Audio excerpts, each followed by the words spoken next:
G'day guys, you're watching 1700. I'm Mike. We're here at Soundwave with Matt, Max and Chris from UMIT 6. Guys, thanks for taking the time to have a chat with us. Thanks for having us.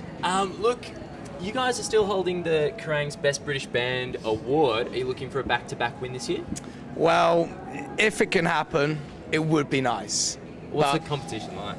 we don't know yet, so who knows? Any British band, to be honest with you. There's a lot of good British bands out there at the moment, so it could be a tough one this year, but I think we're just looking forward to actually being able to go to the Kerrang Awards again and just being able to hang out. Okay. Have you got anybody in particular in mind that you reckon is going to be some serious competition? I know you guys were saying something about Enter Shikari being one of your main competitors. I think Shikari would be definitely a main competitor. Horizon definitely. Bring the Horizon would be a main competitor. Bullet again. Bullet could be up there again. I think Shikari definitely number one though, just because they're such a great band. Like that's the problem. Like, well, not the problem. The problem for us, the great thing for them. Yeah. Well, the thing is, they're playing at Soundwave as well, so you've got the chance to sort of take them out, maybe go into where they're meeting. We went to We could not take them. I don't know if you've seen those guys, but we would definitely lose in a fight. Plus their live show, these little arms. We went and saw their show the other day in Sydney at the Metro, and it was just like we all just sat there and were like, It's amazing. Yeah. and then we all tapped each other, was like, should we go? The minute we walked out, I was like, we just couldn't move. It was like face melting. You couldn't move. A lot of bass, a lot of strobes. A good time. That's a pretty damn good promotion for Shikari. Wow. They're good friends of ours, so Hopefully they return the favour. Yeah, I hope so. Look, you guys have got the third studio album, Sinners Never Sleep, out. You did a lot of recording, or some recording in the US. Was that sort of I don't know, it's a bit of a dream for a whole bunch of 20-something-year-old guys to go to their label and just be like, oh yeah, can we go record in America? And they're like, yeah, sure, go nuts. Yeah, it was pretty cool. You know, we worked with Garth Richardson, who did like the Rage records, some of the Red Hot Chili Peppers records, and to be able to just be in LA for 2 months, you know, was like pretty much a dream come true for our band. None of us ever thought we'd get there, so we kind of lived it up like real musicians. We got to work in some of the best studios as well, and it wouldn't have happened, I think, without Garth, you know. So it's just definitely a great progression to go from the first 2 CDs to go into that. yeah. They originally wanted us to record in like Wales or somewhere like that, or Ireland, and then we were just like that. Like, sorry, we're recording in LA, and we fought for it and we got it. Okay, that's awesome. Now, I know in the video clip for Loverboy, which is one of the singles off the album, you guys get into a bit of trouble with the US law enforcement.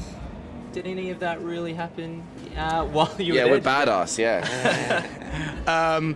Well, when we got the name of the CD, we were like, we should just start making up rumours about what we've done. So when we're in LA, oh, Dan got arrested last night and we've got to get him on bail and stuff like this. So go with the mugshots, kind of build it in. But we never did it in the end. So we were like, well, let's make the video kind of tie into the artwork and stuff. Yeah, you guys released a behind-the-scenes DVD as well, which was a pretty honest and quite powerful sort of thing to do. What did you want to achieve by releasing all of that footage of you guys working?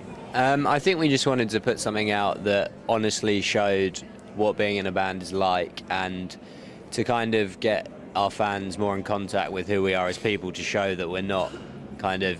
some people look at bands, they're like, oh, they're rock stars, blah, blah, blah, but we just wanted people to see us for who we actually are and just actually talk about our whole career. But a lot of band DVDs you see are kind of just like, yeah, we're on the road, let's party, let's do this, do that, but we wanted a really, really honest portrayal of it. So what are you guys up to this year? You're at Soundwave. You've been at Soundwave, for the past week touring around Australia. What's on for the rest of the year? Well, after this we go back home and we do a UK tour for 3 weeks. We've been away since pretty much September, since we were last in Australia.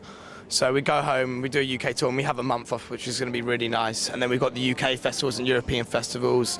Go back to America for Warped Tour, and then hopefully go to places like South America and Europe again. So we want to do South America really badly. Yeah, that's pretty packed. Yeah, it's going to be a busy year. Okay, is there something about South America that you really want to go to? Is it just because you haven't been there before? Yeah, it's just like one of the places we've never been to as a band. We went to Indonesia before this, and we've never been there before, so that was like another one ticked off the list, you know. So if we can get to South America and see places like Brazil and Argentina and like Chile, that would be amazing. Okay, so speaking of tours, you guys, I mean, it was a bit disappointing about the Blink 182 tour, but you know, Tom DeLonge's here now playing with Angels and Airways. Have you guys managed to have a chat with him to maybe make some future plans? We've actually toured with them before, like a few years ago. We did one of our first kind of big UK tours with Angels and Airwaves.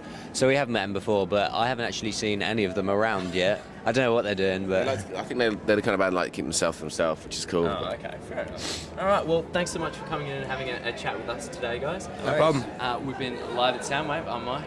Check it out. You're watching 1700.